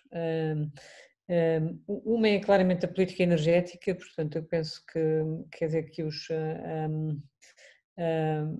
que não tem, portanto, enfim, mesmo o enquadramento da política energética não parece, digamos, parece-me muito incompleto e de facto parece-me que também fica um bocadinho aquém, porque eu sou daquelas pessoas que pensa que quando fazemos um caminho também não vale a pena. Eu gosto muito pouco, acho que Portugal funciona muito aos solavancos e portanto é um bocadinho fruto das conjunturas, das circunstâncias e eu acredito mais digamos, em processos de longo prazo e consistentes e construídos numa base racional que de facto, enfim, possamos de facto construir com inteligência e depois de facto fazer a monitorização dessas mesmas políticas, o seu caminho, a sua implementação e depois avaliar se de facto foram eficazes ou não, se podemos melhorar. E nós vivemos tempos em que há uma enorme capacidade de trabalhar os dados, de trabalhar a informação, partilhar, e eu penso que nesse sentido é possível colocar aqui, porque de facto a questão energética é a questão central para qualquer economia hoje, e é potencialmente muito transformadora das sociedades, de facto, enfim, falou-se aí na questão da captação de talentos, que é uma das, enfim, a captação de talentos, evidentemente que todas as economias, sobretudo as economias que estão a trabalhar mais ativamente exatamente estas áreas tecnológicas, são aquelas que procuram mais ativamente talentos e Portugal não é exceção. Nós, de facto, temos feito um caminho muito positivo, fruto exatamente de uma política estruturante, consistente, feita há umas décadas atrás, mas a verdade é que temos realmente que os captar e significa por isso que algumas dessas políticas têm que revelar essa consistência e essa visão de longo prazo. E a nossa política energética foi, porventura, uma daquelas que ainda assim que começa e que está a dar, digamos, alguns frutos, foi uma aposta de facto que tivemos nas energias renováveis, que foi de alguma maneira, gosto ou não, enfim, dos seus interlocutores, isso é outra questão, teve algum pioneirismo e portanto, e de facto hoje é claramente abraçada pelas economias que querem de facto dar um salto qualitativo e querem fazer esta transição e portanto eu penso que este é um assunto que devia ser um pouco mais elaborado, exatamente no cruzamento também com a economia, na internacionalização, naquilo que pode trazer também por exemplo, ao nível dos clusters, portanto, como é que de facto podemos criar alguns clusters que de facto acrescentem também valor e, portanto, essa seria uma das áreas que eu claramente identificava. Outra área que penso que há algum desequilíbrio entre aquilo que é a política para a ciência e a política para a educação, penso que a política para a educação está demasiado excessivamente concentrada nas escolas, portanto, e de facto acho que é importante ter uma visão transversal daquilo que a educação pode representar também digamos, de capacitação da própria sociedade e de facto este é claramente um dos problemas da sociedade portuguesa, quer dizer, que todos identificamos, aliás eu penso que toda a gente o identificou e portanto acho que é possível tornar digamos, essa área também, essa área da programação um pouco mais robusta. E também penso que naquilo que tem a ver de facto com os nossos recursos naturais e até o serviço das pessoas que têm uma visão mais liberal que eu, hoje os recursos naturais são absolutamente indispensáveis também à atividade à economia agrícola, portanto à economia florestal, à economia do turismo, portanto, enfim, e são hoje geradoras de muitas empresas até de valor acrescentado, portanto nós temos hoje as soluções de base natural, as chamadas soluções de base natural, as soluções de mitigação climática, são soluções tecnológicas muito competitivas, portanto e são bens transacionáveis, portanto são de facto facilmente também identificadas como acrescento mais-valia para a economia portuguesa, portanto penso que no domínio de facto da natureza, dos nossos recursos, enfim, há um programa para o mar que é um bocadinho mais elaborado e isso percebe-se no documento, mas o programa agrícola e o programa florestal está claramente aquém, exatamente há um desequilíbrio e penso, e mesmo na própria política de território também não, enfim, ela é a base, enfim, o ordenamento de território é a base de todas estas políticas setoriais que estamos aqui a falar, portanto penso que isso também seria um capítulo a valorizar um pouco mais. Há também, a meu ver, portanto, um aspecto que eu já mencionei que tem a ver exatamente com uma certa leitura internacional, porque hoje as políticas públicas, hoje, enfim, este debate certamente que o teríamos aqui e cada um valorizará à sua maneira, portanto, aquilo que pode ser o papel, enfim, dos serviços públicos, enfim, cada um terá a sua matriz, mas de facto hoje o investimento público que se pede é um investimento que tem que ser muito mais criterioso, muito mais rigoroso, de facto tem que se revelar produtivo na perspectiva do bem-estar também social e não apenas na questão, enfim, naquilo que pode trazer de rendimento, embora estas coisas eu sei que não são indissociáveis, mas é preciso, hoje eu também sou das pessoas que pensa que o bem-estar é uma condição fundamental, o bem-estar e de facto a capacidade de chegarmos e de trabalharmos, digamos, combatermos a assimetria, a desigualdade e portanto conseguimos de facto proporcionar níveis mínimos de bem-estar social é uma condição indispensável também para que a sociedade funcione e para que também seja mais produtiva, que é também, digamos, um estatuto que reivindicamos e bem, eu percebo exatamente quando falamos da falta de produtividade das nossas, enfim, do nosso sistema produtivo, mas e, portanto, eu penso que há aqui algumas áreas que eu procurei identificar, talvez existam mais, mas, enfim, estas seriam de facto alguns dos setores que eu penso que valia a pena trabalhar um pouco mais e por esta ordem, digamos, por esta hierarquia. Muito obrigado, Helena. Eu pediria também ao Jorge Bleco o que é que ele acha que está a faltar ou que podia estar bastante mais desenvolvido e quais seriam as prioridades, na sua opinião. Joaquim, tu não sabes com quem te metes. Vamos lá, eu vou-te responder uma coisa que... Eu convidei as pessoas exatamente para o debate e para o contributo. Eu vou-te responder como respondi ao Sr. Presidente da República aqui há uns 2 meses, quando num petit comité que me quis ouvir.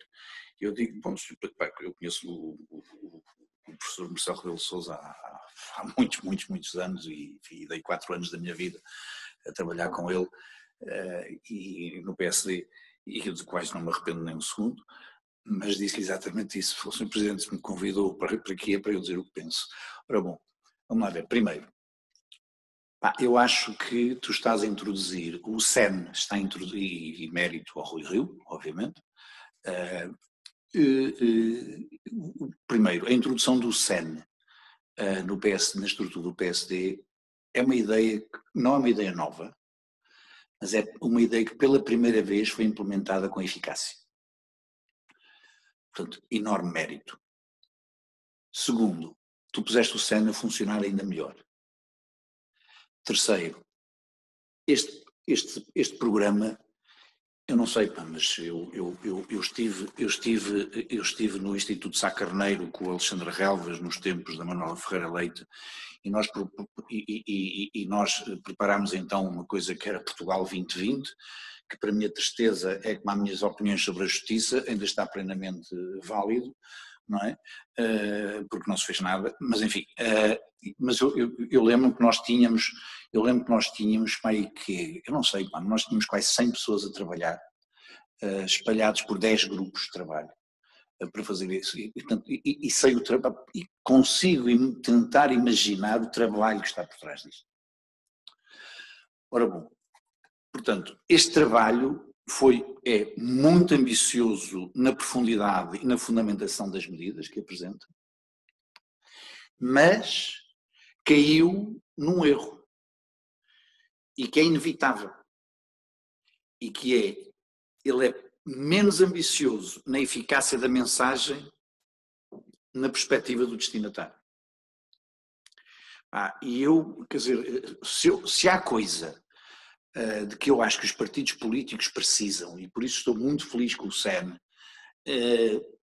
como do pão para a boca. Os portugueses não têm a menor ideia do que é a falta de preparação dos partidos políticos para acederem ao poder. Os portugueses não têm a menor ideia. É uma vergonha.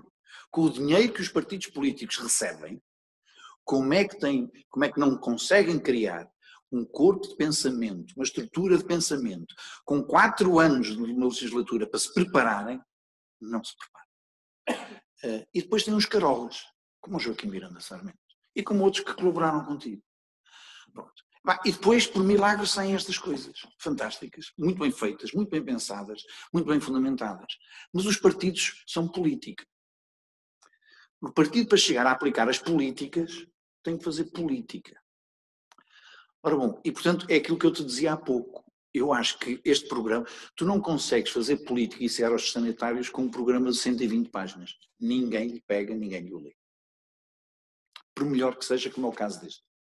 Tudo aqui está bem fundamentado, bem pensado. Tu percebes, e bem, conhecendo as pessoas do SEN e os líderes de equipe, que isto foi bem pensado, bem meditado, muitas experiências, muita gente com muitos anos e bem feito. Portanto, não tomem isto, tu e todas as pessoas, como uma crítica, não é uma crítica ao documento. Eu acho que lhe falta precisamente o ponto no horizonte. Qual é o ponto no horizonte? E para mim o ponto no horizonte, exatamente, é a direção. Falta aqui, é evidente que nós dizemos, a direção está aqui dada num dos slides que tu aqui que darás na tua apresentação e que está aqui resumido e bem resumido, que é recuperar a economia e tornar Portugal um país muito mais competitivo e no médio e longo prazo um dos países mais competitivos no quadro da zona euro. Joaquim, eu faço sempre um teste às coisas. O PS podia dizer isso? Podia. Então há qualquer coisa que está mal. Podia. Não. Se o PS é capaz de o fazer, meu caro amigo, isso é outra conversa, não te passa pela cabeça que eu tenha uma dúvida de que não. Mas o PS pode dizer isto. Ora bom, esta não pode ser a nossa mensagem. E qual é a nossa mensagem? É evidente que o cidadão não percebe que a nossa mensagem, se calhar, sejam as empresas e as pessoas. Também não vai perceber isso. E, sobretudo num país que está apadrinhado por um Estado assistencialista há anos e anos e anos, décadas e décadas. Mas talvez o criar riqueza para distribuir e não dívida para distribuir. Qualquer coisa. É qualquer coisa. E essa é a direção. E eu diria, com o devido respeito a todos os que já intervieram aqui, obviamente, mas eu, por exemplo, tudo o resto para mim é instrumental. Desde a educação, à justiça, ao ordenamento, à inovação, à educação, à política energética, à organização do Estado, tudo isso para mim é instrumental, desde que tenha um objetivo. Ajuda a criar riqueza ou não ajuda a criar riqueza para distribuir? Porque o fundamento da política é fazermos portugueses felizes. O fundamento da política é trazermos portugueses para cima na escala social. Isso é para isso que se justifica fazer política. Pelo menos quem faz política, como eu acho que o PSD faz e deve fazer.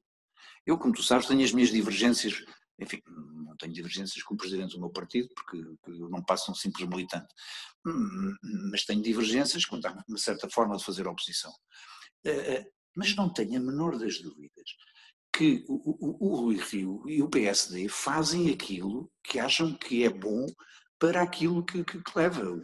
Conheço o Rui Rio há, sei lá quantos anos, há 40 anos talvez. Eu fui da primeira geração da JSD, ele, se eu não estou em erro, é da segunda ou da terceira. E já me conheço desde essa altura. Mas não tenho, portanto, não ponho minimamente em causa, de facto, a boa-fé e a capacidade e a honestidade com que abraça as coisas. Mas a mensagem não está a passar.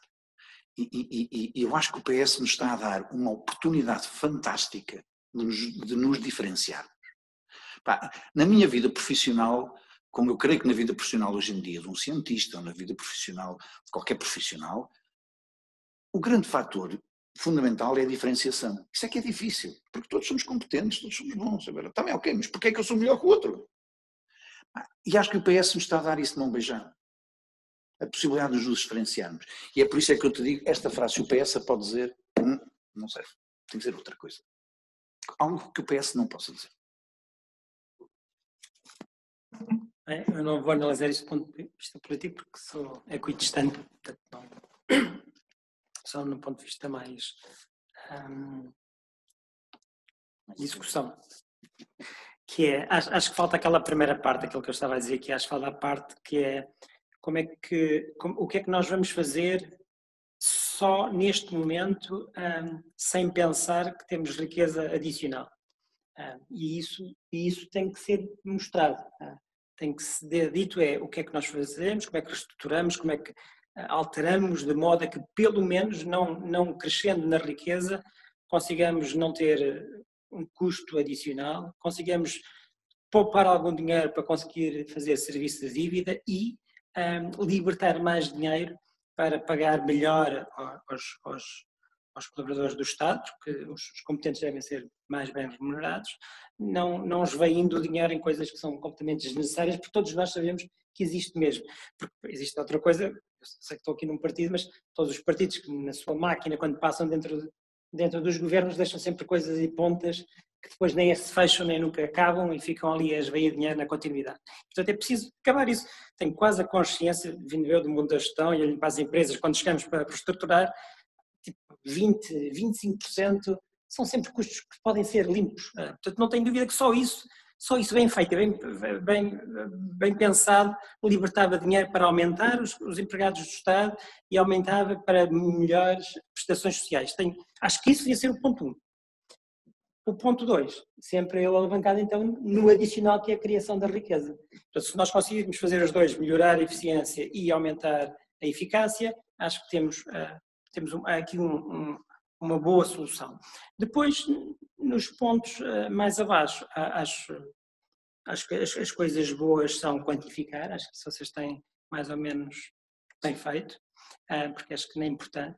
Esta outra parte que é o dinheiro adicional, como é que nós vamos medir e controlar, porque isso é importante. E acho que a coisa mais, eu diria que a coisa boa disto tudo é vocês mostrarem estas coisas antes às pessoas. Porque acho que as pessoas têm que votar cada vez mais nos conteúdos e não votar no populismo, não é? Porque no final do dia depois o populismo esgota-se porque não tem uma solução, não é? E portanto acho que isso é a coisa boa, né, que está a ser feita aqui.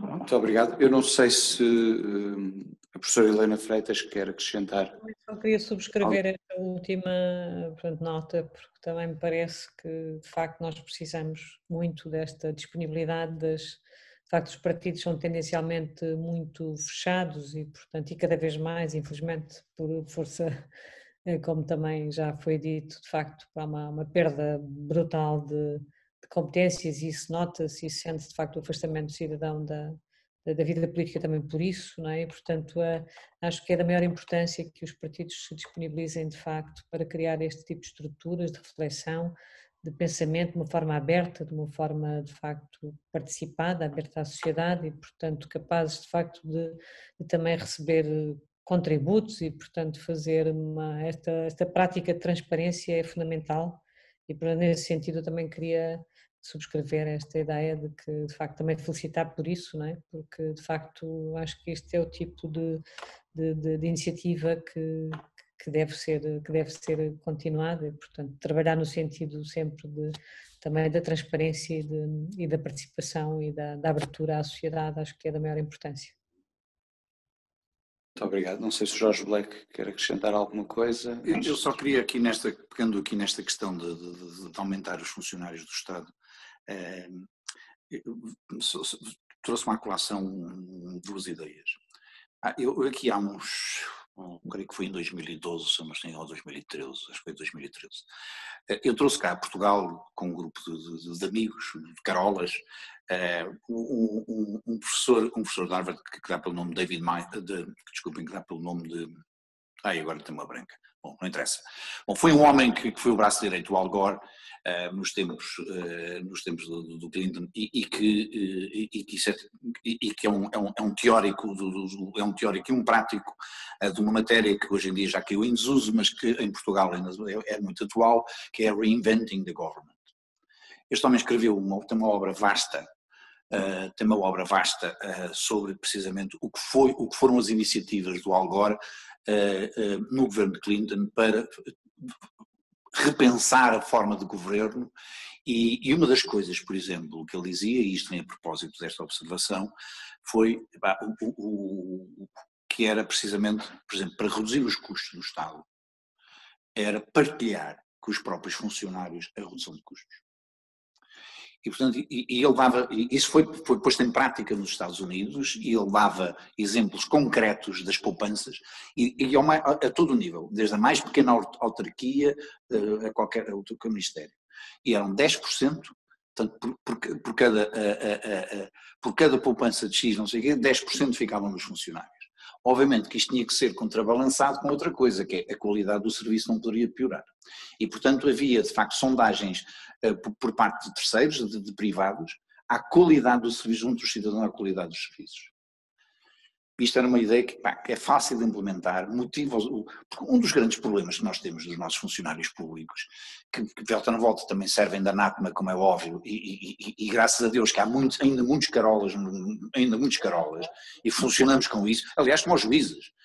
O sistema funciona ainda porque nós temos juízes que se sacrificam como nós nem imaginamos. As pessoas nem sonham as faltas de auxílio. Eu tenho um problema no escritório jurídico ou o que for, eu pego num telefone e tenho alguém que estuda, tenho uma biblioteca à minha disposição, tenho 2 pessoas que eu posso pôr a trabalhar, o juiz não tem ninguém. Não tem ninguém, não tem meios, não tem dinheiro para comprar livros, os tribunais não têm bibliotecas, enfim, é o mundo que vocês nem sonham. Portanto, isto também, Portugal vai vivendo disto. Mas outro exemplo também foi um que eu creio que tive no outro dia, que é uma coisa que me parece notável e que tem a ver com as alterações climáticas e que tem a ver com a aplicação específica de fundos, que é um programa que estão a fazer na Alemanha de aproveitar os espaços, nomeadamente as coberturas de todos os estabelecimentos de ensino, ok, para instalar painéis solares. Não só para alimentarem o consumo do próprio estabelecimento de ensino, mas também para alimentarem, se forem os estabelecimentos e forem superfícies grandes, para alimentarem o que for possível na vizinhança. Sendo certo que parte do rendimento e das poupanças também são distribuídas a quem? Aos professores do estabelecimento de ensino. São complementos do seu salário. Ou seja, eu acho que há aqui coisas que nós temos que pensar, nós temos que começar a pensar fora da caixa, não é? E ver, por essa Europa fora, infelizmente os partidos não têm recursos, mas por essa Europa fora há ideias geniais que basta trazer. Algumas delas basta trazer e adaptar. Não é necessário. Esta ideia, por exemplo, caiu-me, sei lá, hoje em dia, uma quantidade de instrumentos que a gente tem, já não sei se foi no Facebook, se foi no Instagram, onde é que foi. Mas caiu-me no colo e eu disse, que ideia genial. Muito obrigado. Rui, não sei se ainda... Permite, isto são exatamente as coisas que há pouco dizia. Portanto, é conjugar, de facto, por isso é que a programação da política energética é tão fundamental, porque o documento até tem uma boa programação relativamente aos edifícios escolares, até no domínio exatamente da energia, portanto, a valorização energética dos espaços escolares. Mas é exatamente no cruzamento, portanto, neste caso, enfim, este exemplo que foi dado é um exemplo de descentralização, que é de facto que é uma estratégia da política energética que é fundamental acontecer, portanto, o solar combinado com a descentralização exatamente das fontes da produção e, por outro lado, também essa questão das soluções de base natural, portanto, da mitigação do clima, portanto, são outras formas combinadas, trazer a natureza também para aquilo que ela sempre nos proporcionou, que são essas, de facto, a inspiração para soluções inteligentes, não é? E esse é um caso, exatamente uma combinação feliz, e por isso parece-me que na área da programação energética é possível fazer, de facto, desse pilar um pilar mais transversal e, de facto, ele ter depois repercussões também nas outras iniciativas setoriais. E outro aspecto que eu gostava só de mencionar antes de me concluir, por causa que foi agora, portanto, também mencionado e que eu apreciei, que tem a ver com, de facto, com a administração pública e há o enfoque que o documento dá e que me agradou, é não tanto na quantidade, que é sistematicamente uma forma até de alguma maneira, construir um discurso negativo à volta da administração pública, não a valorizar, pelo contrário, subvalorizar é colocar o enfoque na quantidade, no número excessivo, etc. E no documento tem essa preocupação de abordar do ponto de vista da qualidade, da importância da qualificação da administração pública, no sentido de facto dela proporcionar também uma melhor resposta. E, portanto, eu também apreciei esse pendor mais positivo que, digamos, da qualidade da administração pública que é dada e que eu também penso que justifica, como dizia também o Dr. Jorge Blake, de facto, tantas vezes e muito, muito frequentemente, de facto, é no fundo a essa administração que ainda vai dando resposta às vezes com imensa dificuldade, de facto com muitas lacunas da própria organização geral do sistema, mas de facto são eles que estão e portanto é muito importante esta aposta na qualificação e este discurso positivo em favor de uma administração mais qualificada e mais capaz de dar resposta, porque eu acho que também é esse o desejo da própria administração pública. Recupera o INA. Fala com o Valadares Tavares e recupere o INA. Sim, uma alta escola de administração pública é absolutamente essencial para requalificar a administração pública. Rui, não sei se queres acrescentar alguma coisa. Só um bocadinho mais para outra vez voltar ao tema que é, normalmente quando se desenha estes, eu vejo, eu não sou economista, mas olho aquelas coisas todas e vejo que estas projeções são sempre baseadas numa expectativa de crescimento, porque é natural, é assim o que é a humanidade. Contudo, o que é garantido é não crescer. Esse é o garantido, não é? Portanto, eu não consigo perceber, desenhar orçamentos para uma coisa que nós não conseguimos garantir, consigo perceber desenhar orçamentos para aquilo que conseguimos garantir, olhar para esse orçamento e melhorá-lo na perspectiva do controle, para libertar daí na melhor eficiência e melhor eficácia para libertar, e depois tudo o resto ser o acrescentar em cima de. E se nós passarmos a mudar a mentalidade para isso, tenho quase a certeza que a cada ano nós acrescentamos superávit, quase sempre. Isto na experiência prática. O contrário, é sempre o problema, que é trabalhar numa algo que é uma expectativa e que nós sabemos nas projeções, elas tipicamente não acontecem, e quando não acontecem ou não acontecem nada ou mais baixas, e nós estamos a ajustar as estruturas para uma expectativa de uma coisa que não acontecendo, estamos a acrescentar sempre a dívida. E, portanto, eu acho que esse paradigma tem que mudar, porque o outro quanto é que nós vivemos? Em 260 mil milhões, números redondos. Brinca-se com aquela coisa da percentagem, mas não, a percentagem não existe. Quando se paga a dívida, paga-se em cash, não é? E o cash aumenta sempre. Joaquim, o que é impressionante é que em 2000 víamos 60 mil milhões. Sim, a dívida aumentou quase 200 mil milhões, aumentou mais do que o PIB nominal. Deixa-me dizer uma coisa, eu acho quase que se deve abrir um parágrafo aí na Constituição e dizer assim: qualquer governante que acrescente, eu percebo que se falha de vez em quando, mas que acrescente 1%, 2% à dívida, não pode repetir a governação, não pode. Um gestor numa empresa, se estiver sempre a falhar, é despedido, não é? É normal. Como é que a pessoa é premiada, até premiada nas eleições, pela incompetência contínua? Não tem lógica, mas o que é facto é que depois os nossos filhos têm que pagar isto. Muito obrigado. Nós concluímos esta conferência, que foi aqui num formato um bocadinho estranho, sem público, mas as condicionantes são as que conhecemos, infelizmente. Queria agradecer à professora Helena Freitas, que se juntou a nós a partir de Coimbra, e ao Dr. Jorge Black e ao Dr. Rui Paiva, aqui presentes pessoalmente. Muito obrigado aos três, obrigado a todos os que assistiram em direto a esta conferência, e dentro de pouco tempo, ainda durante o dia 2, esta conferência fica disponível no Facebook do PSD, para que outras pessoas que não podendo ter assistido em direto possam visualizá-la mais tarde. Muito obrigado e uma boa tarde. Obrigada, boa tarde.